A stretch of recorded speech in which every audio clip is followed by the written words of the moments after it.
Nope, you're good. No pit stains here. Hey, everybody, welcome to episode 234 of Respawn Aimfire, the kick-ass irreverent gaming podcast, brought to you by Affable Idiots. I am one of your hosts, Chad Michael Innes, and I've got with me here our co-host, Adam Swansong Gumby. How are you, Adam? I don't like this, Chad. There's natural sunlight in my bedroom, so weird. And this never happens when we record. I hate this so much. Usually you're like in this like dungeon and it's like dark and you've got cool lights and it's a little emo and it's like Adam's sulking and he's mysterious. And now I'm just like, you're a regular person and there's no mystery to you. Yeah, I'm just a dude at Starbucks getting a mochaccino. Is that the regular human drink, a mochaccino? I'm just a regular person. I'm a daywalker. Yes, I'm not an alien at all. I'm having a mochaccino. Welcome, everyone, to the podcast. If you are joining us for the first time, we stream usually Sunday evenings on twitch.tv/affableidiots around 8:30. We had a raid last night, though, in Destiny, so we pushed it to today. What's up? And then we go live on demand on YouTube and podcast services on Tuesday mornings, 9 a.m. Eastern Time. You can catch us if we've got a whole backlog of stuff you can catch up with, too. Again, this is episode 234. Plus, there's tons of other types of side quests and stuff. So go back and listen to all of our shit. Subscribe to us on all those channels. We've got a lot of things to talk about today. We've got Xbox having some good times this week. We get a PlayStation exclusive game that I'm a little bit excited about getting pushed up. Multiverses is real from WB Games. But we're going to start with the big, ginormous elephant in the room, the Game Awards. It's not really an elephant in the room, but it's the big thing around this time of year where we talk about who's the best and who sucks. Actually, I don't think who sucks is ever brought up at the Game Awards, but certainly who's the best in a lot of worst categories. Game of the year. What if they did that? What if they just like had a big shame segment? Like, these are all the games that came out that sucked. I appreciate the people who show up to accept those awards. Does Cyberpunk, due to the cutoff dates, Cyberpunk technically falls in this year's Game Awards, right? It does have nominations in this year's Game Awards. It does, doesn't it? Mm-hmm. Nice. So let's jump in with our main quest. Talking about the Game Awards 2021, they just announced the nominees for all the categories this week. Jeff Keighley announced all of those with a series, a flurry of tweets, while also like live streaming some event that I didn't watch at the same time they were revealing them. Deathloop leads with 9 nominations. Pretty interesting. Ratchet & Clank Rift Apart and It Takes Two are also pretty big contenders in there. They have 5 nominations apiece. 6 and 5, respectively, across a bunch of different categories, including Game of the Year, which was a little bit of a surprise for me for a couple of these, where they appear alongside Deathloop, Metroid Dread, Psychonauts 2, and Resident Evil Village. There's a little bit of controversy around the what got nominated for what got left off. I know for me, I saw the nominations and I was immediately like, oh my God, I can't believe blank didn't get I talked a lot about Call of Duty Vanguard's score last week. And I was like, I can't believe Vanguard didn't get nominated for music because that score is incredible.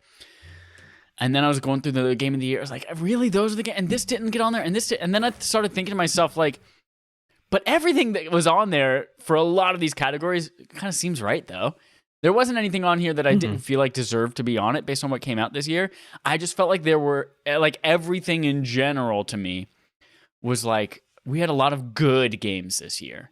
And so it was hard to represent all of them. Versus like last year or like 2018 when there was like Spider-Man and God of War and all of these things. Or last year there was Last of Us Part 2 and Hades. So like there weren't any like huge standouts that I said that absolutely deserves to be on this list. But then I looked at all of these and was like, yeah, these were all good games and I can't fault any of them for being on there. So there were too many good games that they all couldn't make the list. So I think that's kind of where I fell on it. What about you? Yeah, it's like a lot of 8s and 9s and not really I guess only 10 didn't really get nominated for Game of the Year, which some people complained about Forza not getting on there. I understand it because even though because it got nominated for Racing Game of the Year, and I think like 2 or 3 other categories. But again, this all comes back to it. So I'll go ahead and say this now, and I say it every time someone's talking about Game Awards. Game Awards is voted on by people in the gaming media. I think it's like 120 outlets. So we're talking IGN, GameSpot, and then also like content creator influencers. So, you're Kind of Funny, your Giant Bombs, your blah, blah, blah, right? So when people get mad about the Game Awards, I'm like, if you listen to podcasts and watch YouTube and look at outlets, you know what's going to be on these lists, right? So like for Forza, it is the highest rated game of the year. But how many super loud car people are there at the media outlets you listen to? Right. And that's why Forza doesn't get them a year nod. They'll get all the other nods because they're like, you have to put it in this category. But it's not going to get Game of the Year nods because there's not enough of those people. Again, it's just like the Grammys and Oscars, except for it's not as bad because Grammys and Oscars is like, it's a bunch of old white dudes who are like, this is art. And that's who votes on everything. This one's a little better because it's people you know and you listen to, but you can just, like I said, listen to podcasts, listen to their content all year, and you can tell what's going to make it and what doesn't have as much as a shot. This doesn't surprise me. The only thing that surprises me is maybe Returnal not making it into this list. Yeah. But looking at these games in this list, like I can see where it might get bumped a point or two through the 120 votes or whatever to not be on the list. Like I think it was probably, if there was one more game on this list, it would probably be the next game on the list. And that was a game that I feel like was probably something a lot of people didn't finish. A lot of game outlets didn't finish. And I know a lot of people out there also feel weird about voting for a game that they didn't beat as Game of the Year. Whereas the rest of these are all like, hey, it's a very linear story, especially like looking at the Game of the Year nominations. Like there is a beginning, there's an end. It's very linear, and it's maybe 12 hours or less for most of these. Yep. 8 to 12 hours, and these people finish. Yeah, like if Returnal's update where you could save it was when the game launched instead of a month ago, maybe it would have been on there. But yeah, like the people who are voting on it probably liked the game, but I'm sure a lot of them didn't finish it because you have to do a 3-hour run, and they're not doing that. I don't blame them. So, and again, Forza, it's great, it's fantastic, best rated game of the year according to Metacritic, but how many car people are out there? Like there's some of them, but not enough, I think, to push it over the top. So overall, like honestly, I don't find any complaints. I'm looking at the main list right now of just everything, and yeah, I'm with you. Everything kind of makes sense, and especially in a year full of 8s and 9s and not really 10 and not a 10. Yeah, like I said, besides Forza as being the only real one, I mean, makes sense to me. My other thing I haven't finished it yet, but I'm kind of shocked Guardians of the Galaxy didn't get on. That was that one. Guardians and Returnal seemed like they could have maybe edged somebody out for it, but overall, yeah, this seems like everyone's top list. Yeah, I'd agree. We've got a special segment from Adam right now having to do with the Game Awards. Adam, special segment. Adam, take us through it. What are we doing? It's a surprise to me. Yeah, I said, hey, I'm going to do some BS. Are you in? And you're like, don't tell me anything. So here's what we're going through. Game Awards. We've got nominations and we've got winners coming up in about 2 weeks is when the show is. So I decided, hey, we're going to do a little bet ski. Ooh, right? Yeah. Me and you are going to bet on, I picked 5 categories. 4 of them are varied and one of them is BS, and that's why I put the last one there. So if you want to look ahead, you already know. But so I have 5 categories for us to go through. The winner of the bet gets nothing. The loser of the bet has to honor Jeff Keighley, and I propose that we have to wear his Haunted Mansion makeup to the podcast after the Game Awards is over. I'm in. So I like that. That's my segment. Is we're gonna try to guess the Game Awards, these topics, and we're gonna see who wins and has to wear whiteface. I guess it'd be gray face. It would be maybe. It's more gray because he's stony. Yeah. It's not really white face. I'm kind of upset I didn't put in best score / music because that is the one that Cyberpunk is nominated for. And I like the soundtrack to that game. But also Guardians of the Galaxy is in that one. It just has licensed music, so it should win. Yeah. Anyways, we're going to start with the big boy here.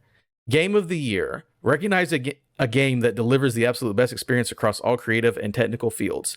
Deathloop, It Takes Two, Metroid Dread, Psychonauts 2, Ratchet & Clank Rift Apart, and Resident Evil Village. So we're going to go back and forth so we can't always copy each other. Sure. So you go first on this one, and then I'll go second, and the next one we switch. So what do you think's going to win it? And then whoever has the most points doesn't have to wear gray face. Should I be keeping track of these, or do you have them somewhere that you're keeping track of whatever our bets are?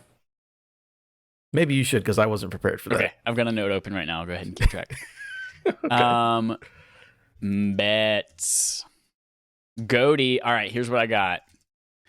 looking at these, so again, it's Deathloop, It Takes Two, Metroid Dread, Psychonauts 2, Ratchet and Clank, Resident Evil Village. I'm thinking so this is again not what is our game of the year, but what do we think is going to win? I'm thinking it's going to come down to Deathloop or Psychonauts 2, and I feel like Deathloop was a little bit more polished. So even though I haven't played it, it just looked more polished. So I'm going to say Deathloop wins game of the year. Okay. For me, and again, the context of all of this is these are all voted on by gaming personalities and media outlets and da-da-da. So what are people excited about the most?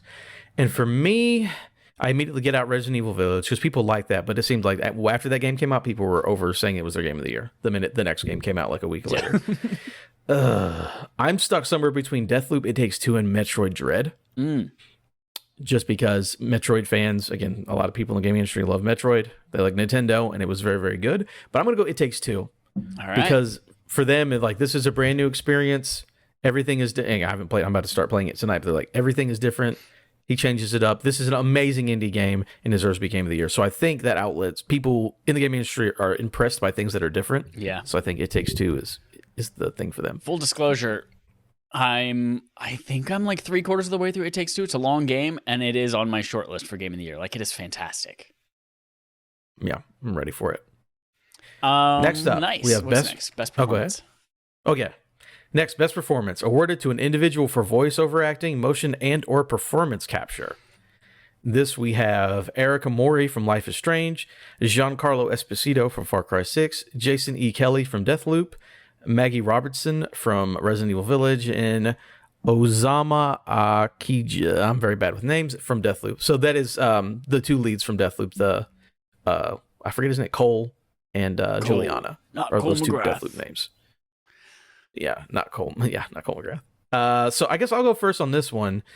Who do people really like? I want to give it to Giancarlo just because I think he was fantastic. And celebrities seem to do pretty good in these, but I'm going to go Erica Mori from Life is Strange.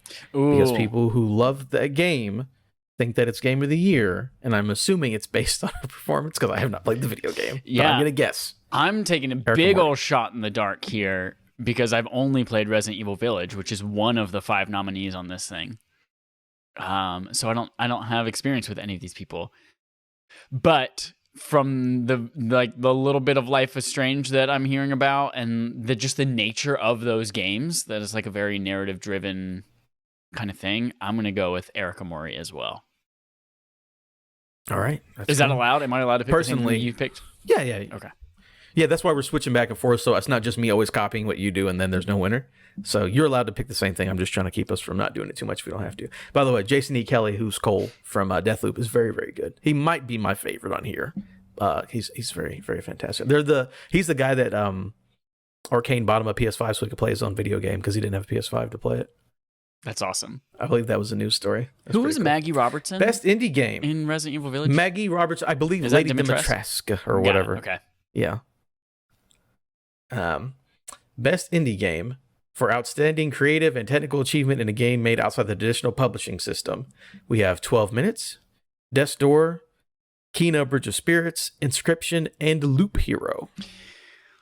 Okay. This one I feel like is a little bit... it's a little bit easier. One, because Inscription's PC only, which, again, thinking about who's voting on these things, that a lot of that market is not PC gaming. A lot of these like podcasters and influencers and things like that, like they're not necessarily into the PC indies. So I feel like it really, I honestly don't even know what Loop Hero is. So, but I feel like it comes down to 12 Minutes, Death's Door, and Kena.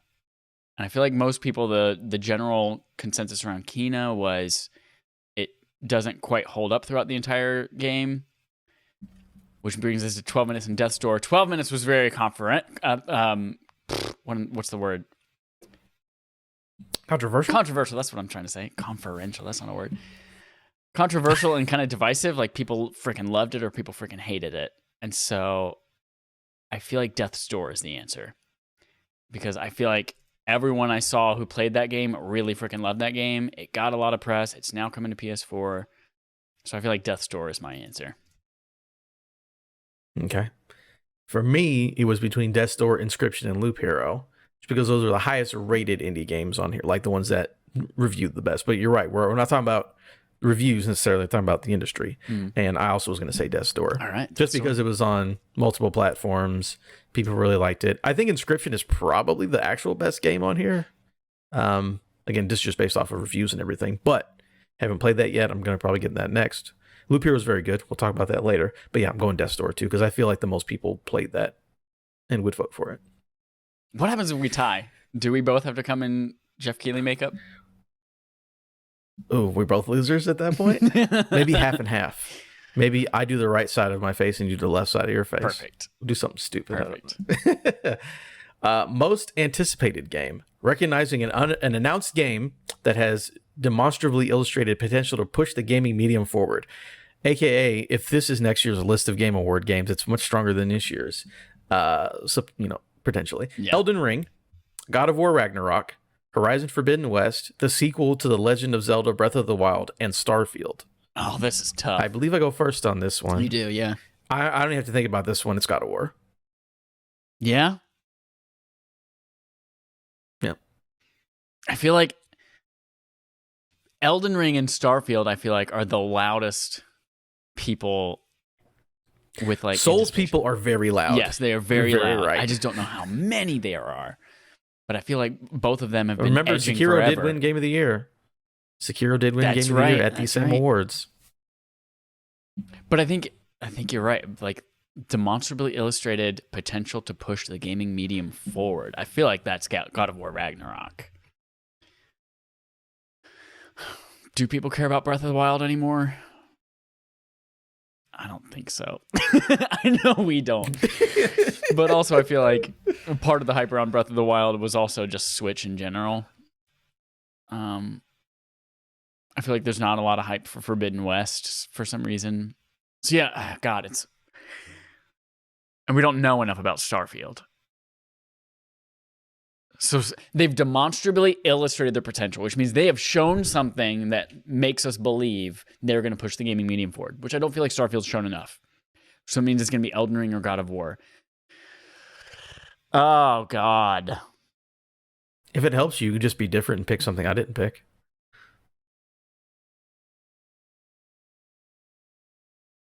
Yeah, I'm going to do that. I'm going to go Elden Ring. Elden Ring. I like it.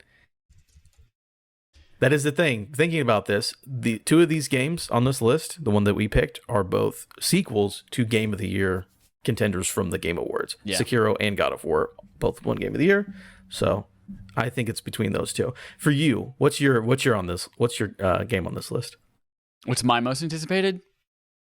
God of War Ragnarok, 100%. God of War 2018 is my favorite game of all time. So, yeah. 100% looking forward to the sequel. I'm with you. Horizon and Breath of the Wild kind of seem like the ones I don't care as much about as compared to like to the potential of Starfield. We know how good God of War is, and people really like Souls games. Those two kind of in a most anticipated list. Those ones seem like the ones that aren't as strong as the others. Yeah, I'm with you on that one. And our final, this one I threw in just for fun. Yeah, I was either going to pick this one or another one. Grab bag.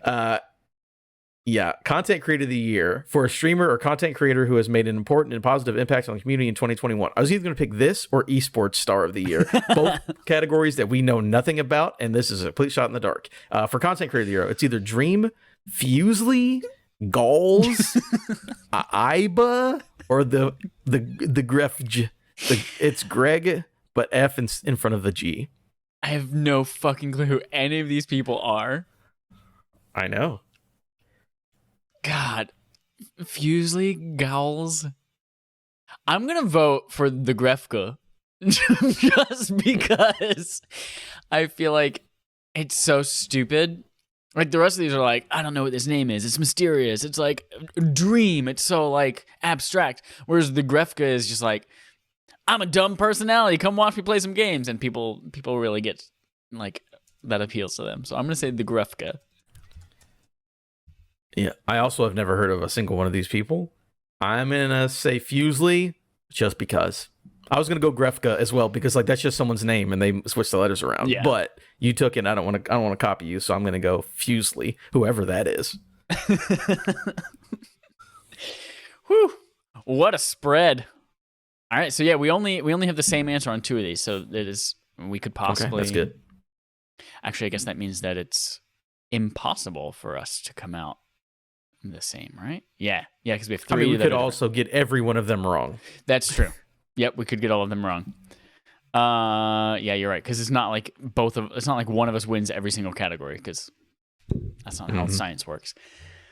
Dope. I'm excited. So this is December 9th. I think it's like 5 p.m. Pacific time, 8 p.m. Eastern. It's going to be fun. We'll find out who wins. Ready. Let's move on to playtime, wrapping up our Game of the Year discussion and moving into what we've been playing, which centers actually a little bit around Game of the Year type stuff. No, just for you, not for me. I'll mention a couple things just to get this out of the way because mine's pretty short, and then I want to hear your thoughts on what you've been playing. I'm continuing my Last of Us Part 2 playthrough. I have one gripe with IGN.com. They have a guide that has been up for the last year and a half with all the collectibles in The Last of Us Part 2, which is, again, like basically the last trophy I have to get for The Last of Us. I'm going back through, and I followed for Chapter 2 all of the collectibles, got every single fucking thing on that list, and then I go back to the chapter select menu, and it says I'm missing 2 artifacts, and I'm missing 2 trading cards. And I said, what the fuck? And I go back through, and I cross-reference again. I spend like 20 minutes cross-referencing lists.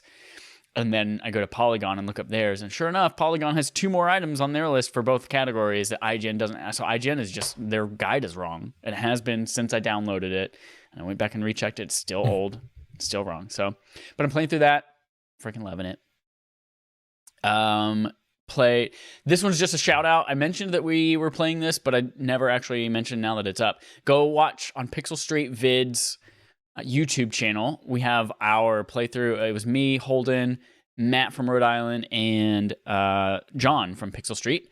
We were all playing Mario Party Superstars. It was a fucking wild game with an ending that is just like it completely out of nowhere. Like some of the most insane stuff I've ever seen in the Mario Party game. So go check that out over on Pixel Street Vids YouTube channel. And I watched part 1. You did watch part 1? I like that the level. Yeah, that immediately made me want to go buy a cake, which is what I did because the cake in that game looks very good. Yeah, it was fun. It was a lot of fun. But yeah, it was literally the very last move of the game. Completely changed everything. That freaking pissed me off. That's Mario Party for you. Yep. I played a little Halo Infinite, which I'll talk about right here at the end. But I just want to mention Pokemon Shining Pearl. I got that. It wasn't necessarily going to be a day one purchase for me, but then Holden and Matt were both playing it, and they were excited about it. And I was like, all right, I'll get it. They got Diamond, so I got Pearl, so we can trade and stuff like that. But I'm enjoying it. It is... I never played this round. I think this was the first one that came out on DS, and I never had a DS. But it is, like, going through it, I don't know what I was expecting. It is 100% a carbon copy of a Pokemon game. And it is still the 8 gyms. You go to the first gym, and 2 of her 3 Pokemon are literally the same exact fucking ones they've had since the beginning. It's Geodude and Onix. And then she just happens to have, like, a Cranidos or whatever at the end. So, and you're same thing. You get your starter, you go through, there's a bird in the beginning, and it's just like Pidgey, but now it's Starly. So it's a lot of the same fucking shit. But I am enjoying the art style of it. Like, it has that chibi art style for the overworld, which is just adorable, and I'm really into. And then they actually go into battle, and your character looks more humanoid. And I'm like, oh, I don't like that. Go back to the adorable chibi, please. I want the little tiny cute one. But I'm having a good time with it. It's nice to be able to not know necessarily what gym leader is coming up, so I don't know who to power up ahead of time, because I've never played this round before.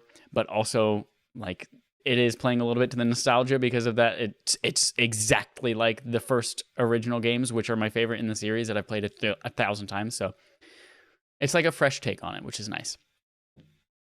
Yeah, I also have not played that generation because I fell off, so that's interesting to hear about this. Also, unrelated, but you said how it was chibi and then you come down and it's more humanoid and it's weird. Remember, so SpongeBob did this and so did Ren and Stimpy, where it's the animated style and then they do a close-up and it was just like a picture. Oh God, yeah. And like in a different style, and it was always gross as shit. It was That's so just what I'm gross. imagining. Where yeah. It's like SpongeBob, and then it's just a close-up on his face and there's like eye boogers and veins everywhere. Yep. Oh, that's disgusting. Yeah, Ren and Stimpy did that a fucking lot, which is why I wasn't allowed to. I was allowed to watch South Park as a kid, but I was not allowed to watch Ren and Stimpy because it was disturbing. Ren and Stimpy's gross. Yeah. Yeah, so I'm playing that. I'm like 6 hours in, just beat the second gym leader. I'm enjoying it. I'll probably finish it. I probably won't like grind out the whole Pokedex or get all the legendaries and shit. But the one thing I'm bummed about is that last year, or maybe it was the year before, they did the whole thing about Pokemon Home. They had the whole rollout where you now have this shared location where you can like every service, Pokemon Go, the 3DS games, the Switch games, you can all contribute to Pokemon Home and put them all in the same place. And then with the Switch games, you could, pull things out. So you could basically transfer things from Go to Sword and Shield. And Brilliant Diamond and Shining Pearl will eventually get it, but it's not coming till 2022. So you can't integrate. That should have been launched. It's so stupid. It should have been launched. Whereas like Let's Go Pikachu, I was able to take my Pokemon Go stuff and transfer it to that, even without, that was before Home launched as well. So I could catch something in Go, transfer it to Let's Go, and play with it there. So that sucks. But then Halo Infinite, I've played a little bit of Halo Infinite multiplayer, which launched surprise. Like we just barely mentioned it last week because we weren't sure if it was going to happen. But the multiplayer launched. I've played like 6 or 7 regular matches, like quick play matches, and I played one big 12v12 match. I'm a little like bummed that you can't filter out and choose only certain modes. Like you have to do the whole playlist because I haven't played Slayer once. I've played like 6 or 7 quick plays, but I haven't played Slayer once. All I played is a ton of Oddball and like a couple matches that capture the flag. I played Oddball as well. Yeah. But it is a beta. That's right. It's technically a beta until it launches on December 8th. It's free to play, which is awesome. You don't even need Game Pass or Gold to play online with friends, which is great. I'm having fun with it. I've only played solo so far. I haven't played with friends, which obviously those types of games like Call of Duty, I've only ever really played with friends, never grinded out solo. So I feel like I'll have more fun with it with friends, but it's a completely different type of multiplayer experience. Again, I've not played Halo multiplayer since I was like 12 years old, sitting couch co-op with my brother and my cousins. So I've not been into the online multiplayer at all. But yeah, this is completely different. You like a whole clip of a weapon doesn't kill people. I can shoot an entire assault rifle clip into somebody or a whole clip of pistol ammo and they don't die, and I have to like do a bunch of random weird shit with grenades and other shit. But it's been pretty fun so far. I'm enjoying it. The battle pass is tough to grind out because it's all challenge based instead of just like play a bunch of matches. But there's some balancing coming to that. I think actually this week they said. Yeah. Because the grind is slow, but they're like, oh, we know, we're changing it. Sorry. It's like, yeah, it's slow. But you played that too. What do you think of it? And you're a little bit more of a Halo person, right?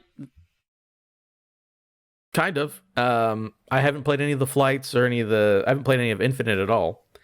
But when that menu started up and that music came on, I was like, oh boy, here we go. Oh shit, here we go again. I was ready for it. I'm very excited for it. I'm with you. I only played some quick play by myself. But the game, the multiplayer has always been good. So even like in 5, which like 5 story was pretty bad, to be honest with you. But the multiplayer is still fun. But this feels like a modernized, cleaned up version, especially playing on the next gen consoles. It feels great to play. I'm enjoying it a lot. The multiplayer, again, I've only played a couple of matches, but I'm with you. I'm ready for my friends to get in. I'm ready for the full game to be out so we can play everything how we want to do it and have some friends. Yeah. But just like the gameplay, the moment to moment, I'm enjoying so much now that I will definitely enjoy it when there's more options and I can play with friends. So I've only played a couple of matches of that, but I like it a lot. So I hope that the single player comes through and is good as well. And just that if the multiplayer just stays good, the campaign can be whatever. I hope it's good. But at this point, that multiplayer being free to play and with the options and the way that it feels, I'd be fine just to play that for the next couple of years if that's all that it was. So I have enjoyed myself. I'm also like you that I've only played a couple matches by myself, so I'm ready for more. Yeah, me too. I feel like that's one of the games that like I'm just always gonna have downloaded on my console, always ready to go. And then if somebody's like, "Hey, you want to play some Halo?" I was like, "Fuck yeah, I do." It wasn't on top of mind for me to go play myself, but like if you suggest it, oh yeah, I'll play some Halo with you. I'm with you. It's awesome. What else did you play? I want to hear some more about it. Yes. So here we go. Loop Hero. So here's the thing. Loop Hero was this indie PC game that came out near the beginning of the year. I don't remember what month. Doesn't matter. And I bought that because I'm like, everyone's talking about this goddamn Loop Hero. What's this Loop Hero about? And I bought it then. I played like 2 or 3 loops of the game and then put it down. And this last weekend, I was like, I feel like playing some Loop Hero. Because looking at the Game Awards nomination stuff, I'm like, man, Loop Hero, I forgot. That game is really good. I went back and played like 4 hours of that on Saturday, I think. Man, Loop Hero's good. It is Loop Hero is I don't think it's Devolver. It might be crazy, but it is an indie game where it's got little, like 16-bit art or whatever, and you're in a world that has been consumed. Like everything's gone. Like there's nothing. Like the world is turned into a void, and you wake up or whatever. And the way that the game works is that it randomly generates a map, which is some sort of loop. So some kind of circle in some sort of way. And your little dude, not even 16, but your little 8-bit dude starts and he starts walking. And then you run into some slimes and you kill the slimes. And you basically, the game, it's a roguelite where you go around in loops. You try to build your character out and build your home base to send him back out and try to do more. And then eventually the bosses come as you fill up the world around. So there's an empty void. And then it's like, you kill a slime. It's like, oh, I got a meadow and I got a rock. And you put that like in the landscapes, like you're building, like recreating the world as you're going through the world and killing monsters. Then it's like, oh, I need to collect wood so I can build stuff. It's like, oh, well, I got this grove, and you put that on the track, on the little path. And then you walk through a forest and you collect wood, but then also like rats, giant rats come out of it. And it's that sort of a game, but it builds and builds and builds on itself. And it's very, very good. It is fun. And you don't have to play it. Like it's literally a one-click game. Yeah. Where you can just like hit space to let it go. You get equipment, equip that or whatever, and then just like the game literally plays itself. But I don't know what it is, man. A game that plays itself that is 8-bit roguelike walking in a circle is so good. I don't know how they did it. It's fantastic. I think that game's coming to Switch very soon, so I hope more people play it since it's not going to be stuck on PC anymore. But yeah, for a game that people were talking about, like, that seems like a weird thing. And then I played it, it's like, no, they're right. This game is very good. So I hope more people check that one out. I hope I sold you on it. But if I didn't, just go buy it on Switch. And I'm looking at it right now on their website. It is published by Devolver, developed by Four Quarters. Okay. And yeah, it reminds me, like looking at the screenshots, like just the 8-bit style, it reminds me hardcore of like NES level JRPGs. Mm-hmm.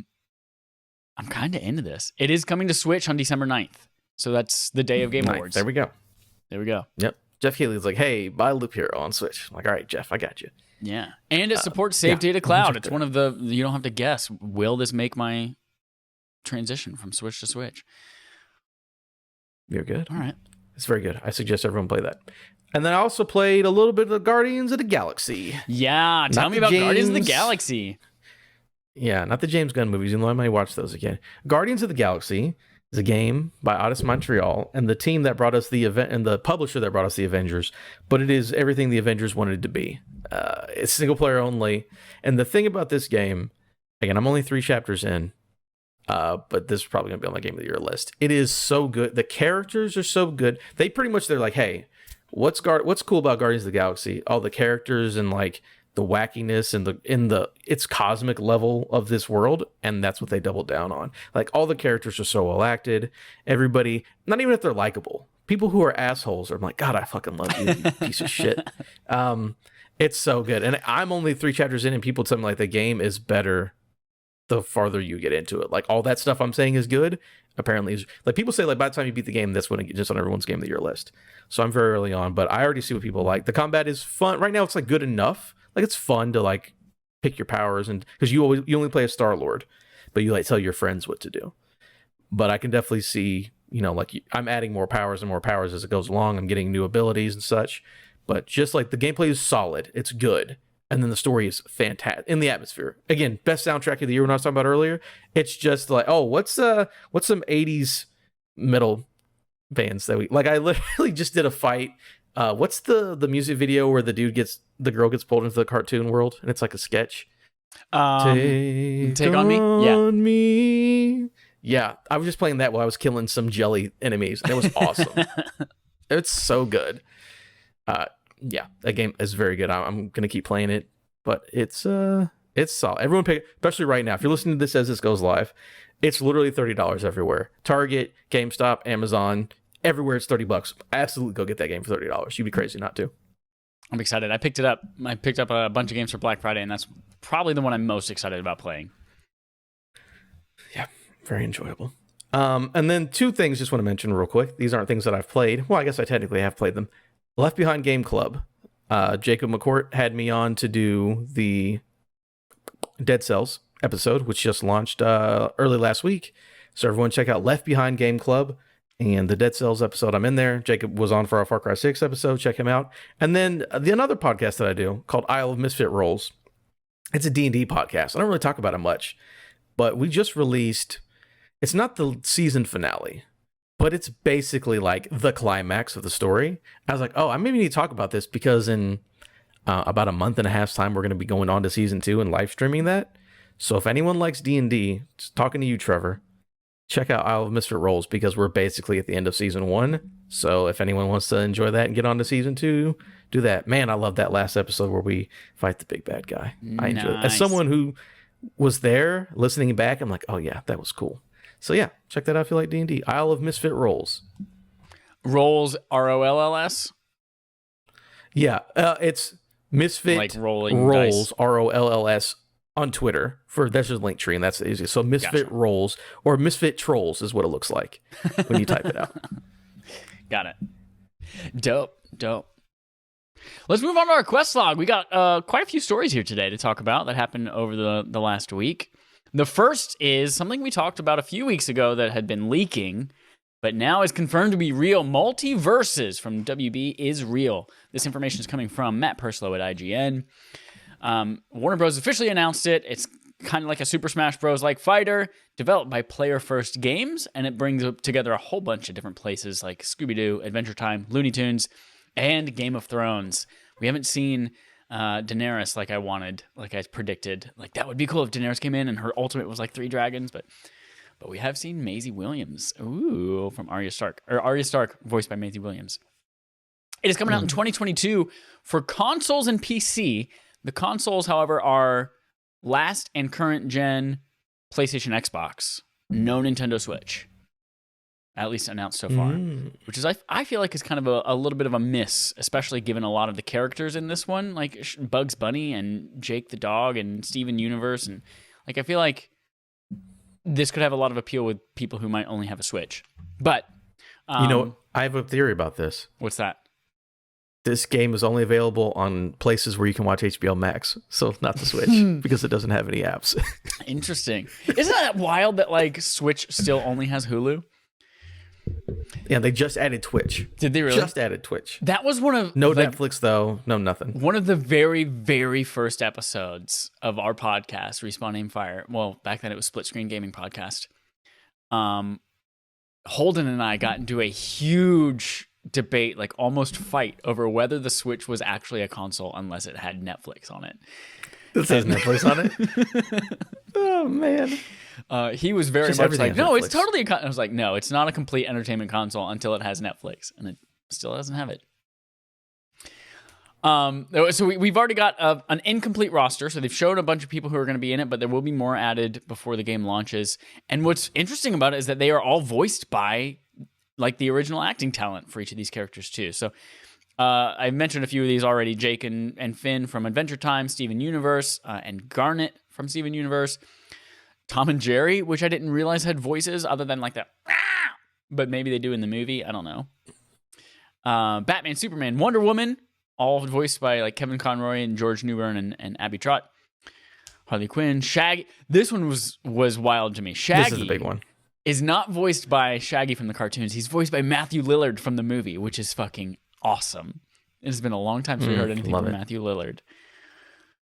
I mentioned Arya Stark and Maisie Williams. I'm like, part of this is like really exciting for me because like these are a bunch of really cool characters and it's free to play and there's all sorts of cool shit in it. But also like the character models for a lot of these, they like cartoonized Arya Stark. Like it's Maisie Williams or Arya Stark, but it's also like looks super different than what you might expect it to look. Now, I don't want to interrupt you too much, but there are 2 parts of this story, this part and then the last part, that immediately come after other fighting games in this genre.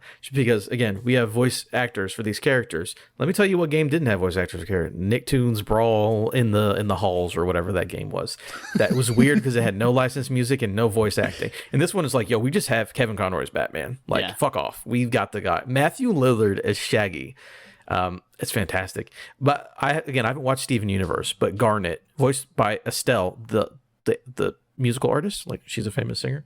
I didn't realize she was in a TV show. And of either. course, John DiMaggio is great, as of course he is Jake. So yeah, the fact they got Maisie Williams and Matthew Lillard to be the characters that they've been in like live action stuff is wild. And they're like, yo, Nicktoons, you got to do better. Yeah, like, you pay Tom Kenny $18 million a year to be SpongeBob. Why can't you give him an extra $5 to do your video game? Like, what's going on here? Yeah, and they're betting big on I guess microtransactions and skins and stuff like that, because they paid all of these actors and the game is free. So like they gotta, I'm sure WB has AT&T and HBO and all that kind of stuff under its belt, so I'm sure they've got money from somewhere. But interesting here, the last character on the list is Rain Dog, like rain is in reindeer dog, which is an original character for Multiverses. Who knows the story or the lore behind Rain Dog, but a couple things about the game. Each character has a unique ability set, but the kind of shtick of this is that they've been designed to pair with, and like you could do 2 characters at a time. So you're doing team battles. You can still play like solo, but like they've been designed to pair well with others. You can do customizations via perk loadouts. There are also, as we mentioned, kind of skins and emotes for visual expression, which I'm sure is where they're going to make all their money. It will, again, support not only those consoles that we mentioned, last gen and current gen, Xbox and PlayStation and PC, but it'll also have crossplay and cross progression on all supported platforms. And then here's the big thing. Dedicated server-based rollback netcode will support the online gameplay for the life of the game to help reduce lag and disconnects. If you have ever tried to play Smash Bros. Online with people, you know what a fucking trash experience that is. And they're just saying, you know what? We're so much better than Nintendo. This is going to be a great experience for you, and we can't wait for you to try it. I'm so excited.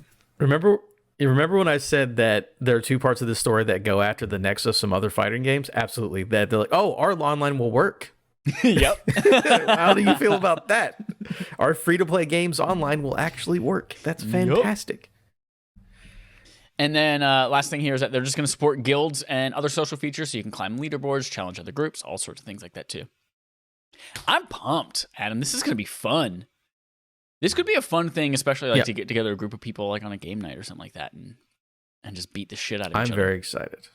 Oh man, I'm so excited to be a what do you call them? Shaggy main and just do the Ultra Instinct. They literally turned a meme into a fighting game character with Matthew Lillard as the voice. Fantastic. And then they're adding, more characters as time goes on.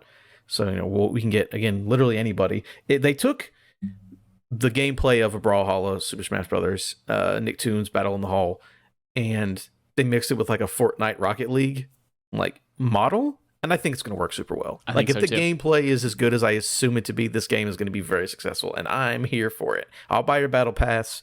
I'll pay for Shaggy in a Bruce Lee costume. I don't care. I'm in.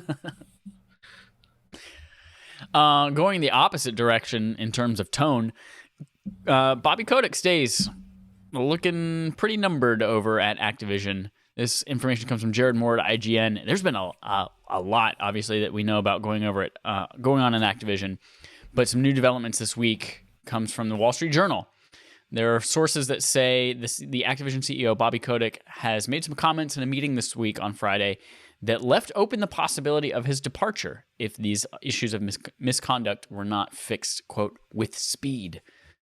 This actually comes with pressure, too, that was previously reported by the Wall Street Journal that Bobby Kotick knew about a lot of these sexual assault claims and harassment allegations of the company and didn't do anything and didn't even kept that information from the board of directors. The report itself centered around Kotick and said that the internal documents and sources familiar with the publisher had shown that the CEO was aware of many of the reported cases of abuse within the company. And then adding on to this too, not only did he know about it and then not tell the board of directors, but after this information came out in the Wall Street Journal, the board of directors then wrote a letter supporting Bobby Kotick and saying, hey, he's making changes at the company and we back him in making these changes to make a better place. And we're what? AKA he made us millions of dollars. Exactly. Keep him there. Exactly. This country is created to protect rich, white, old people. And that's what they're doing. They want all that money. Meanwhile, really great people like CEO Jim Ryan of PlayStation and Phil Spencer of Xbox are making statements about it that are hopefully going to put pressure on them. So Jim Ryan has criticized it with an email to PlayStation employees saying that Sony's leadership were, quote, disheartened and frankly stunned to read that Activision has not done enough to address a deep-seated culture of discrimination and harassment. And then not too much longer after that, Xbox boss Phil Spencer told his team in an email that the company was, quote, evaluating all aspects of its relationship with Activision Blizzard and making ongoing proactive adjustments. Whew. That last bit, though, that's where it matters. Yes, that's where it matters. When Xbox and PlayStation say, hey, man, we don't like what we're seeing, and we're going to start adjusting the way that we work with your company if we work with them at all, then that's where it starts putting pressure, again, on the money. And that's when suddenly the board is like, oh, shit, maybe we should do something about this workplace and making it a healthy, safe place to work. Sucks that that's where it comes to. That first of all, the Twitter outcry, the employee after the allegations known that Bobby Kotick had known about all of this stuff, and then there was the employee protest outside of Activision's headquarters that same day. That came out in the morning, and they organized and hundreds of people stood outside and protested that same day, even though they were working from home. That didn't do enough for the board members. But then the PlayStation CEO and Xbox Phil Spencer come out and they're like, oh, now we're suddenly starting to think about maybe what's going to happen. Mm-hmm. Like you said, that's how business works. But it sucks. Okay, so it's good that those people were heard enough for the Wall Street Journal and people to keep pushing into the issue and it coming out. Because if it's just people saying it, sadly enough in this world, no one cares. You might care on a personal, maybe your manager thing, but Bobby Kotick was never in trouble if it's just people at Activision Blizzard having these issues. Even with the litigation or the lawsuit coming, he's probably fine. But then when you get to this point where it's not only he wasn't even negligent, he's criminally responsible for not people in others. There have been other situations where it's oh, I knew about sexual stuff and I didn't say anything, and those people get in trouble for it, criminally. Yep.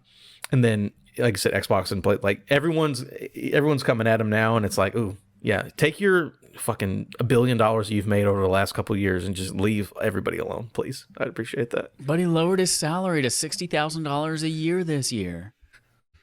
And then took home a $150 million bonus. Exactly. I don't care. Yep. I know how this works. So hopefully next week we'll be reporting on Bobby Kotick leaving Activision. Lord willing, the creek don't rise. Right. Let's talk about something a little bit better. Sifu is knocking down doors early. This info comes from Cameron Coach, who knows, at GameSpot. Sifu, which is the Kung Fu brawler from the makers of Absolver, is releasing a little earlier than planned. Thank God for them.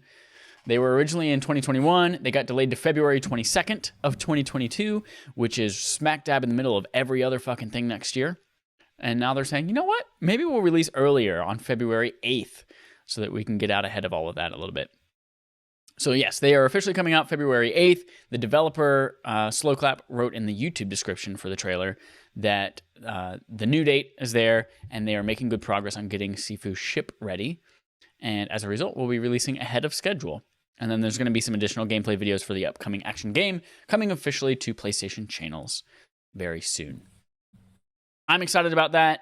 If it came out on February 22nd, there was absolutely zero chance of me playing this around Horizon and Destiny, Witch Queen, and all the other things that are coming out that week. Elden Ring, yep. I know Elden Ring's around there. It's not there, but it's around there. Yeah. But now that this is coming out February 8th, there is a shadow of a chance that I'll play it before all that. I'm with you. I was very excited for Sifu. I want to play it a lot. It coming out in the middle of all that stuff's not a great idea, but the fact that oh, actually, we're good. We can get this out and hope no one's crunching or doing anything crazy. But if you can get it out before, I think that does better for your game, and I hope so because I'm looking I don't want to sound hyperbolic, but that might be one of my most anticipated PlayStation games of next year. Again, I'm assuming God of War probably gets pushed and doesn't make it. Clearly, that's the number one. But Sifu, I'm very excited for Sifu. I hope it's great. It looks awesome. I like Kung Fu stuff. So, good for them. I'm very happy.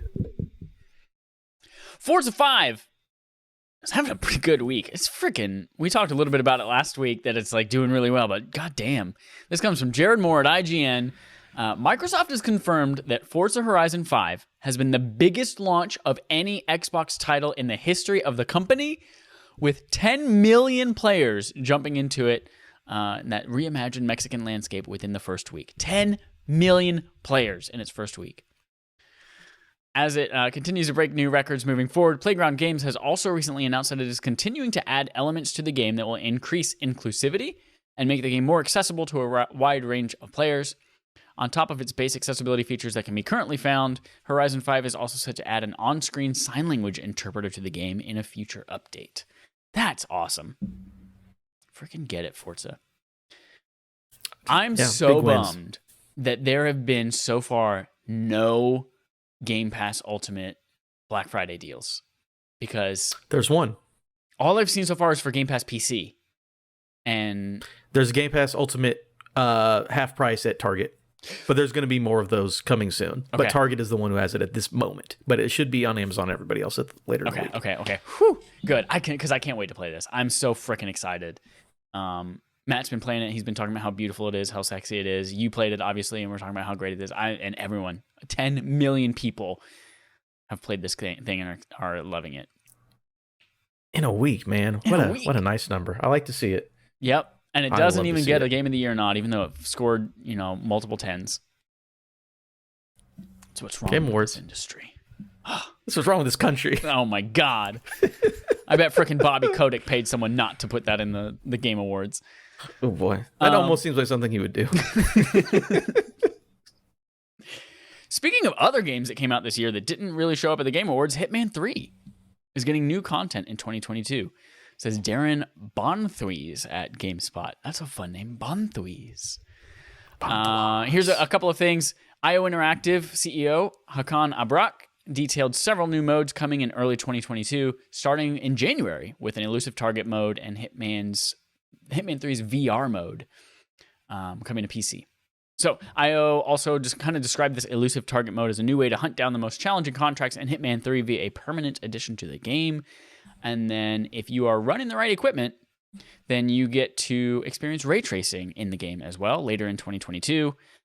And of course, there's going to be extra content like maps and storylines, modes, new ways to play the game, and surprises. Ooh, that, quote, the community has been asking for a very, very long time. So that's dope. People like Hitman, and people really, really liked Hitman 3, which is why I was surprised that it didn't show up on any lists this year. I'm with you. I think it should be on something. I love Hitman 3. It might be on my Game of the Year list. It depends when the year ends, but I like the game a lot. Here's a couple things about this, because I'm a big Hitman boy. I love Hitman. I love IO. This elusive target arcade. So elusive targets, for anyone who's played Hitman, but it's Gary Busey. It's like Gary Busey was one of them, absolutely. Yep. So was Sean Bean. Yeah, the guy who dies in all those movies. Sean Bean, yep. Where they would rotate, it would be a challenge. Like you got one shot to kill this person, and they would rotate them though. So you would be like, all right, I have a week to kill this person. Then there's nothing for 3 weeks, and it's like, don't miss it because it's gone forever. I like that this is permanent, where it's like, hey, maybe it's just like, here's all the elusive targets, and have fun and do them however you want, and you can do them more than once or something. I don't know. It says permanent edition.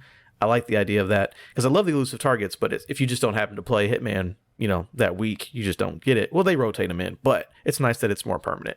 And also, of course, new maps, new storylines, all that. Like, more content sounds great because I love Hitman. I'll play more Hitman levels, all that good stuff.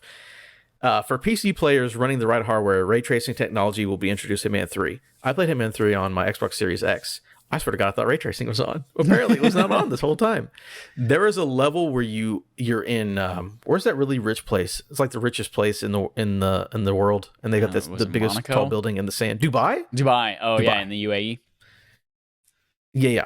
There's a level actually the first level of Hitman 3 in Dubai, and you're in like this tower mansion, whatever. The thing from Fast and the Furious where he jumps from building to building. And at the very top of that level, it's like a penthouse suite, and when you first get out of the elevator, the entire thing is like gold and black marble, and there's like a 6-inch deep pool for like 100 yards, and it's just gold and black marble, a bunch of water and everything reflects. I'm like, oh my God, this game is so pretty. It's ray tracing. This is next gen. And then I realized it's not even ray tracing. I don't know what they're doing there, but it looks very good. Whatever Imagine they're doing, what it's going to look like fantastic. now. With actual ray tracing. With actual ray tracing, yeah.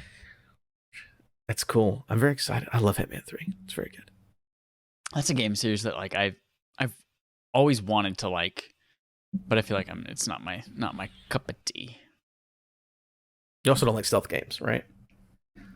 And it's not necessarily like a stealth game, but more of like the strategy element of it. Like, what am I going to do to get this person? It's a murder puzzle. It's a puzzle. I don't like puzzles. Yeah, it's a murder puzzle. Exactly. Yeah. Oh, well, that's what the game is.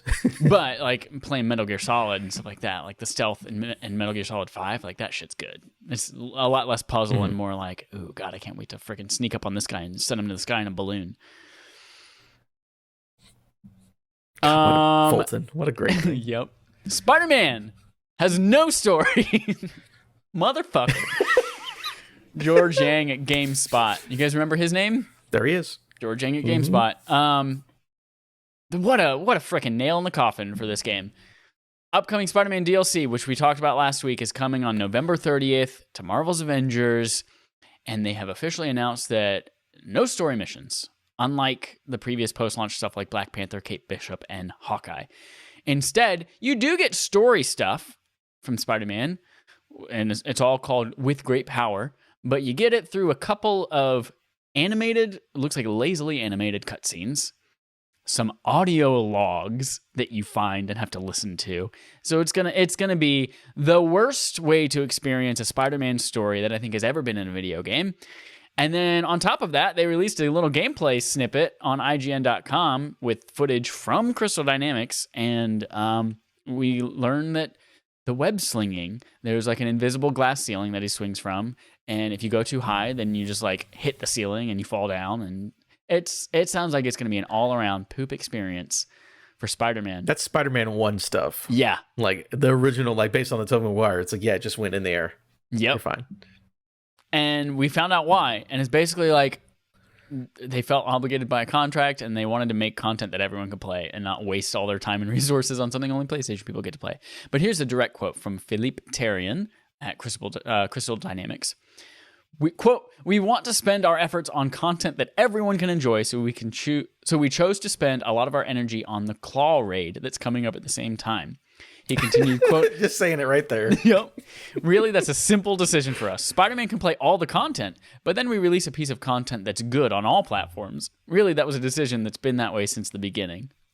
I love that they ask him about Spider-Man specifically. What about Spider-Man? Like, why blah, blah, blah Spider-Man? And he's like, we have an upcoming Claw raid that everyone can enjoy on Xbox, PlayStation. Like, he just like fucking says, no, this is what we're really excited about and where we really put all our hard work was through the Claw raid. So, hope you didn't expect too much from Spider-Man. Yeah, like the minute they were like, oh, we have an exclusive character, I'm like, anytime that there's been exclusive content in a game, it's always been nothing, right? It's just like, this is a thing that takes you 5 minutes to get through. And, you know, again, literally any game you can ever think, especially like in the PS4 and the PS3 generation, all the times like pre-ordered on PlayStation, you'll get this extra mission and this extra weapon. And it's like a weapon that's good for the first 30 minutes of the game. And the mission takes 5 minutes and it's nothing because they're like, we don't have time to make a full-fledged expansion for one set of people. The Claw raid, everyone can play. Only some people are going to play Spider-Man. So here's the bare minimum. Fucking goodbye. There's Spider-Man. Yeah, that sucks. That's how it is. Now, I did hear, I don't remember what podcast. Yeah, it doesn't matter to me. So the thing with Square Enix, because, you know, Square Enix is talking mad shit. Seems like Crystal Dynamics didn't want to make this game anyways. So remember that whole thing where Crystal Dynamics is helping, what is that game on Xbox? The Initiative. Perfect Dark. Perfect Dark. Yep. They're only on Perfect Dark, right? Square Enix has notoriously seemed to kind of been hard on Crystal Dynamics. I remember like when Tomb Raider came out and it was like we sold 13 million copies of Tomb Raider. It's like, fuck, that's really good for like a brand new game, like rebooting a franchise. Yeah. And Square Enix is like under what our expectations were. It's like 13 million copies under your expectations of what this game is supposed to do. I don't know if this will happen, but if Square Enix is like, yo, we're getting rid of Crystal Dynamics, Is that right? Did I say the right name of the of the developer? Yes, Crystal Dynamics. I'm thinking because we just talked about Hitman 3 and did the exact same thing. Like, Hitman's not doing good enough. We got to get rid of you guys. So my hope is that Crystal Dynamics gets let go. They're like, oh no, we're single. What do we do? And then Big Daddy Microsoft says, yo, come to our mansion and live with us instead. Because I love Crystal Dynamics. Yep, just take them in. Crystal Dynamics is a great studio. And they've already got that relationship with Microsoft because of the dude who's at the top of the initiative worked at Crystal Dynamics. Yep. And I think that they should go there and be happy. Because like I said, Hitman 3 is the best Hitman game, and that one is the independent, just only IO made that game by themselves. They didn't have a publisher, didn't do anything. And that's the best game in the series. I love Crystal Dynamics. Avengers wasn't great, and I don't know if that's their fault or not, because it doesn't seem like it's their type of thing. I don't know, but I would like to see them do their own thing, and if that means getting away from Square Enix, I am not going to be mad about it. Yeah, I concur.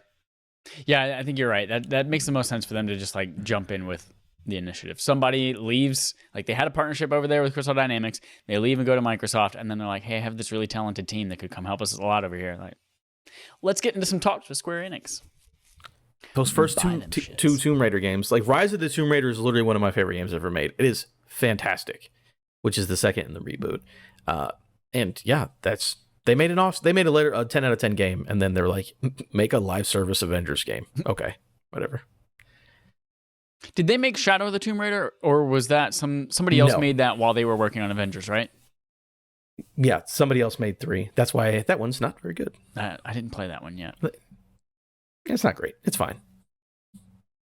Last segment here, or the last story here on our quest log is, if you like Yakuza, you're going to like it a lot more. I guarantee it. And by that, I mean, there's more coming. You're not going to like the existing one more. You're just going to get some more. This is coming from Matt Purslow at IGN.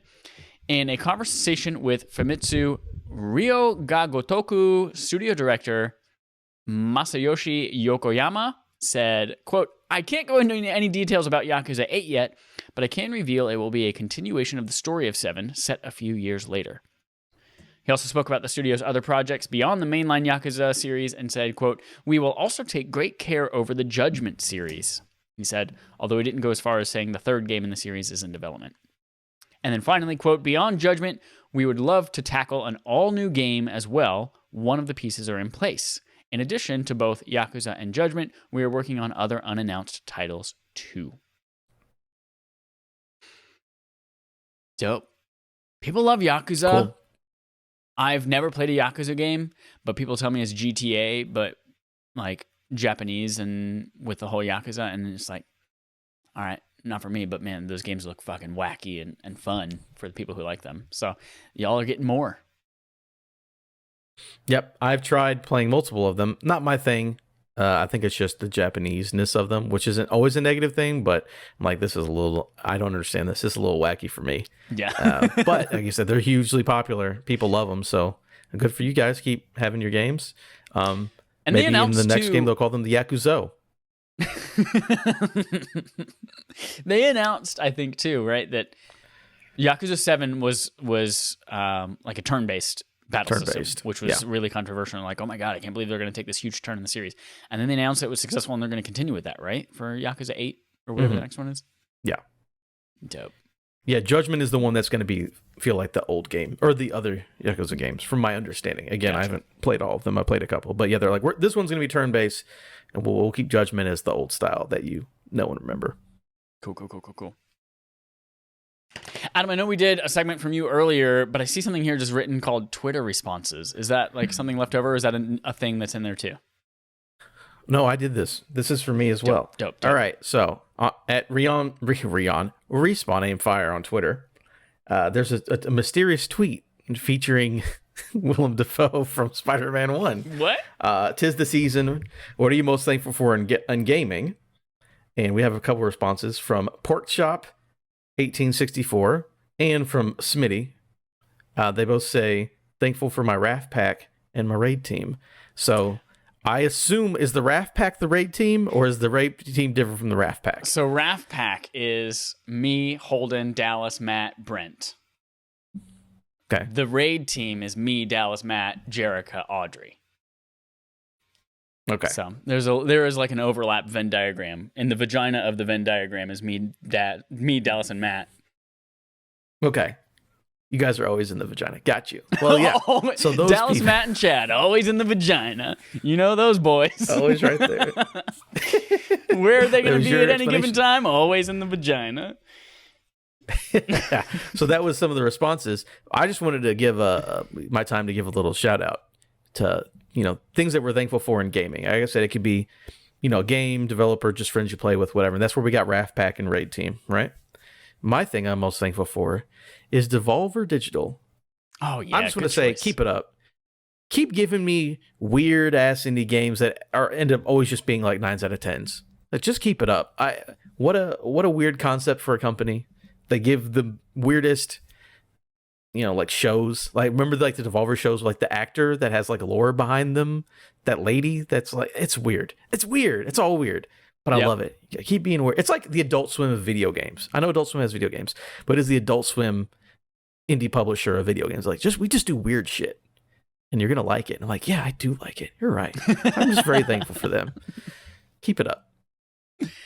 Anything for you? I'm gonna go with like the easy answer, which is this podcast and the community around it. Like, I know it's easy and sappy and cheesy, but like, it's so true. And I started thinking, like, I've met so many people. I met you. I met the RAF Pack. I met the Raid Team. I met a ton of other people who have been guests on the show that are now, a lot of them are my, like, not just acquaintances or people I've met, but they're my friends.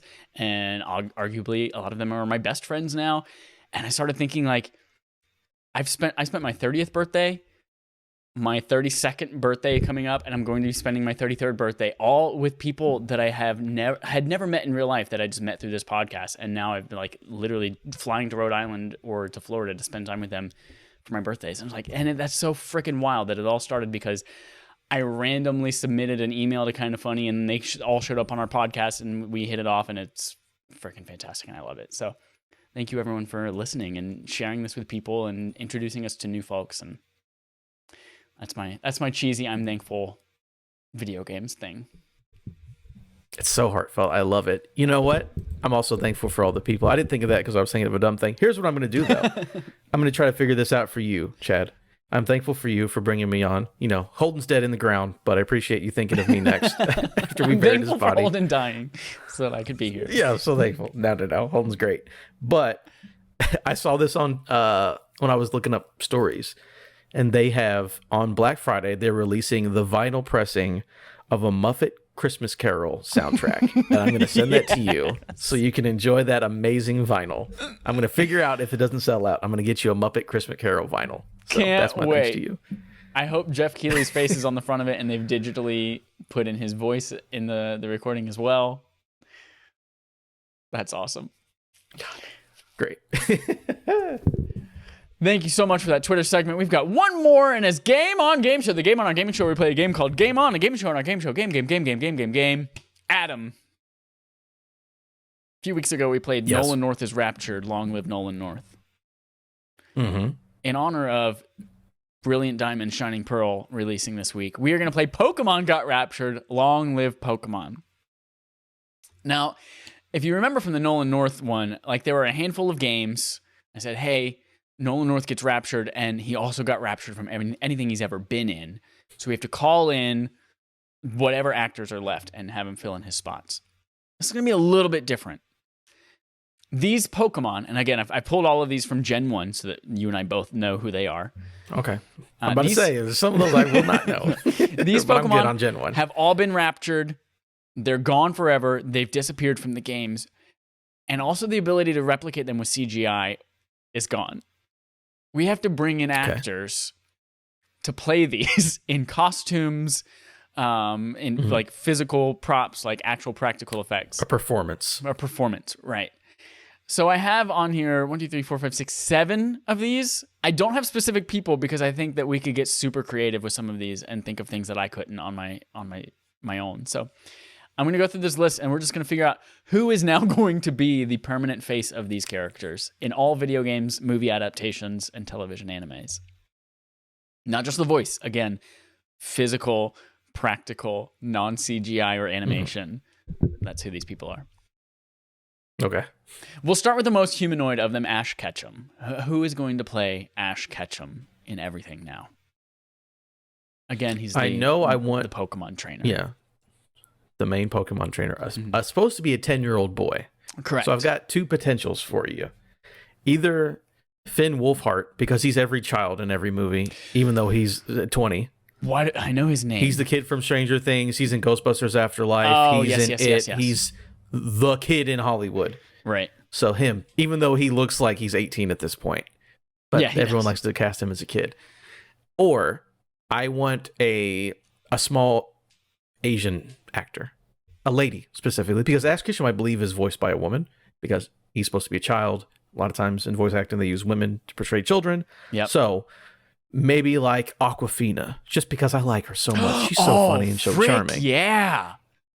Awkwafina is a dope choice. She's first of all, she's fucking hilarious, and I feel like she could bring like a sass and a wit, and like even like a dumb ignorance to Ash. Like he's a little bit of a dummy. That's a dope choice. I couldn't, for some reason. We talked about Alex Borstein last time. I couldn't get Alex Borstein.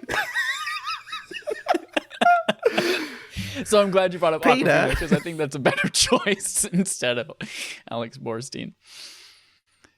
All right. So Awkwafina's playing Ash Ketchum. And then, of course, the most recognizable Pokemon, Pikachu. Who's playing Pikachu? Danny DeVito is out of it. Like, he was Detective Pikachu, but he's gone. He can't play the actual Pikachu. Well, here's the thing. Do you have any ideas? Because I immediately go to, it's a cheat, but Ryan Reynolds literally is Pikachu. In Detective Pikachu. Like, he is Pikachu. Oh, fuck, you're right. It was Ryan Reynolds. What did Danny DeVito play? Yeah, people wanted Danny DeVito. People wanted Danny. And there was, like, they put his voice into it. Okay, got it. Okay. Yeah. That wasn't official anywhere? I swear to God that was official somewhere. Maybe there was a commercial for, like, the video game where he was in it. I don't remember. But I know he's not officially in that movie. I mean, if we want to right the wrongs of the past, we could just make Danny DeVito Pikachu right now. Fuck. God, I want that to be true. I think we can do it. The Detective Pikachu team tested Danny DeVito as the voice of the Pokemon. God, I want that to be true. So, spoilers for Detective Pikachu. But at the end, it's revealed that the Detective Pikachu was actually the kid's father who got turned into a Pokemon. So if Pikachu turns back to a human as Danny DeVito, that's a little weird. Ryan Reynolds makes more sense as that kid's dead. Here's the thing. I don't want Danny DeVito to be Pikachu because I kind of want Danny DeVito to be the next one that we're going to talk about. Okay. So who's Pikachu? Who's somebody super likable? You know what? Think about this. Super likable, most, sellable face in a Hall of Hollywood. The Rock. Oh, shit. The Rock. The Rock could make a good Pikachu, because Pikachu's got an attitude, too. Mm-hmm. And The Rock, like, he doesn't take anybody's shit. But also, he can be... The size will be emotional. strange. Yeah, he'll be a giant The size will Pikachu. be weird. Might go back to the fat Pikachu but days. It's fine. That's true. He was chunky Pikachu for a while. Yeah. Chonky Pikachu. I'm down with that. We'll for now we'll say The Rock for Pikachu. Here's the next one that I can't get Danny DeVito out of my brain for this one because it's Jigglypuff. Okay. I want a Danny DeVito Jigglypuff for sure. You know what's so funny? I haven't watched this show in forever, but Friends was on Nick at Night the other day. I normally don't watch cable TV or whatever, but Nick was on for some reason, and it was the episode of Friends where I think Phoebe's having her bachelorette party and they hire a stripper and it's Danny DeVito. Oh my God. So he was jiggling in that episode. I could see him being Jigglypuff. Oh my God. I imagine him.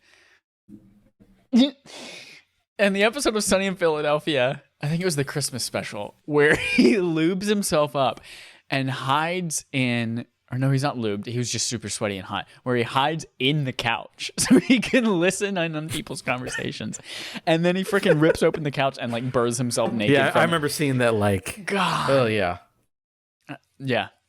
And I want Jigglypuff, like, who's supposed to have this like really just like enchanting musical talent and ability and voice, and it's just Danny DeVito. I like it. Whew. All right, we got 4 more. Charizard. Who plays the badass dragon fire Pokemon Charizard? This is tough. Do you have any ideas? Throw something at me, because this is. I mean, The Rock would have made sense for this one, but he's already been cast. Yeah, I feel like the person I'm thinking isn't like bulky or beefy enough, but Sam Rockwell playing Charizard, like he's got like a cool kid, like badass personality, but he doesn't have like the physical presence, I think, of Charizard. I mean, does Danny DeVito have any physical presence, and is The Rock small enough to play Pikachu? It's fine. I like Sam Rockwell as an actor as well, so I'm not against that, because I like him a lot. Sam Rockwell's fantastic. All right. Okay. Sam Rockwell for Charizard. Next up, Mewtwo. The genetically created clone Pokemon of Mew. Who's playing Mewtwo? Harrison Ford. The grumpiest fucking, and you're right, Mewtwo is like, why am I alive? I can't deal with why my thoughts. I here? And you're right. Harrison Ford is like, I fucking hate playing Han Solo. Why do I keep doing it? Give me back my family. That's him in every movie in the 90s. Indiana Jones. I love the idea that he just screams his character's name, which is just like what Pokemon do too. Han Solo. That's what they'll do. Like Mewtwo. Yeah, that'd be great. Fans will love that. Yeah, fucking crashing planes all over the place too, man. Jesus Christ. All right, 2 more. Magikarp. Who plays the floppy fish Magikarp? Yes, like who's somebody that's fun to make fun of? That's the thing, because that's what Magikarp's a joke. Yeah. So who's fun to make fun of? My brain always, when I try to think of that type of person, always goes to Chris Kattan, but it's overused now. Like Chris Kattan, and he has no relevance today either. Yeah, I immediately want to think of Michael Cera, but that feels like you don't need to make fun of Michael Cera anymore. That was a while ago. Poor kid. Poor guy. Who's somebody that's easy to make fun of? You know what we should do? Go opposite on this one, where Magikarp is weak and helpless or whatever. Let's get someone who's like a real badass. I was thinking like Gal Gadot, but I'm just thinking of Gal Gadot because she's in that movie with The Rock on Netflix, and that's why I'm thinking of all these people together. I was thinking of Jason Statham because he was in the movie with Hobbs and Shaw with Rock as well. Oh, but what if Jason Statham was Magikarp? He's flopping around, just like, I can't fucking swim. Oh, I can't fucking swim. I can't fucking swim. I think either Jason Statham or Scarlett Johansson, because she's in everything. Ooh. ScarJo as Magico. And she's got red hair. And red. She eventually becomes a badass dragon. Actually, she doesn't have red hair. That's just a wig. Yeah. Excuse me. But she does have blonde hair, yeah, I think, which is gold Magikarp is the shiny variation. Yeah. We talked ourselves into either ScarJo or Jason Statham. Which one's funnier? I think that's what this exercise is about. Which one is funnier to me? I feel like Jason Statham would be the funnier Magikarp. Especially if he has this accent. Yeah. I'm Jason Statham. I'm Jason Statham. I'm a Magikarp. Splash, splash, splash. Magikarp, Magikarp. Yes, there we go. That's perfect. He's just got a gun on his fin. Magikarp comes into battle with a fucking clock. And Danny DeVito is Jigglypuff on the other side. Jason Statham just fucking shoots him in the skull. Danny DeVito starts singing and he just fucking shoots him right in the face. Just imagine Jason Statham looking back at Aquafina. I'm gonna get him. And just fucking shoots him with his fin. Oh man, you're right. Yeah. That's good. You've convinced me. No, the last one here is Ditto. The little purple blob that copies other Pokemon. That copies. Yep. Who's a really good impression? That's what I was just gonna say. Who like does good impressions of people? I don't know if this means anything for any, but Frank Caliendo's pretty good. Frank Caliendo. He was on Mad TV, and now he also just does all the impressions on like the Fox football morning thing, where he does like the John Madden impression, and he just does impressions. There's a lot of comedic actors who just do impressions. Was it Jay Baruchel from SNL only did impressions, and there've been impression people before. So who would do a good impression? Because remember, this will be like somebody doing an impression of Danny DeVito or of Jason Statham when they copy those Pokemon. Right. So this could be good. And I imagine it also in like a little like 5-year-old type of way. Like Jason Statham says, "I can't fucking swim," and then the other one goes, "I can't fucking swim." Like, stop copying me. Stop copying me. Stop copying me. So who do we? Someone who's a comedian. Someone who does. Let's just someone who does like an impression. You know what? It's Kevin Hart. Fuck it. The Rock's in it. Oh shit, The Rock's in it. You gotta have Kevin Hart in there somewhere. And to see Kevin Hart pretending to be Danny DeVito and Jason Statham. Who did we pick as Mewtwo again? Harrison Ford. Harrison Ford. Done. Kevin Hart is Ditto. You know that cast we just did is just Jumanji 2.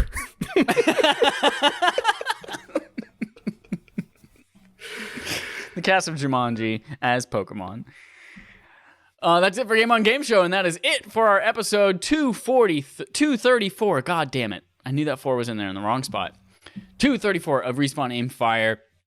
Thank you, everyone, for listening. Again, you have homework, just like you do every week. If you have not done your homework of subscribing to us on YouTube, go there right now, youtube.com, and then go to the search bar and type in Respawn Aim Fire, because we don't have a vanity URL yet, because you haven't gifted that to us, and it is almost Christmas. So do your duty. That's your first piece of homework. Second piece of homework, go to patreon.com/respawnaimfire and vote on barf games for upcoming months. Play this on game nights when we get them. Good dope wallpapers for your devices. All sorts of fun stuff there. All starts at just $1. And you all chose for us our barf game this month and next are going to be Game of the Year focused, and you decided you wanted to make sure that I played and reviewed Ratchet & Clank Rift Apart. I just picked that up on a Black Friday sale on PSN, so I'll be playing through that shortly. Adam, you are playing It Takes Two, which you actually have plans to play later this week, so that'll be underway in about an hour, actually. Oh, that's right, in like an hour. From recording time. Yep. Perfect. So we will be playing those. We'll be putting up a poll in, I guess like 3 weeks for whatever January's game is going to be, because the year is very quickly coming to a close. Yep. Wow. Owen Wilson. Wow. What Pokemon? No, we can't think about that right now. Mr. Mime. Mr. Mime. Very good. Very good. Wow. Wow. Wow. Wow. And that's it. That's all your homework. And your other homework is go tell people that you're thankful for them. Like, there's one thing to be thankful, and then there's like actually telling people and why, and being genuine and supportive of your friends and family. So go do that. Have a happy Thanksgiving, everyone. If you're in America, if you're not in America, eat something fun. Whatever you like, eat it. Just make sure it's festive and fun. All right, and until next time, here's our usual sign-off. George Yang, freelance, works at GameSpot, IGN, wherever you need him most, he'll be there.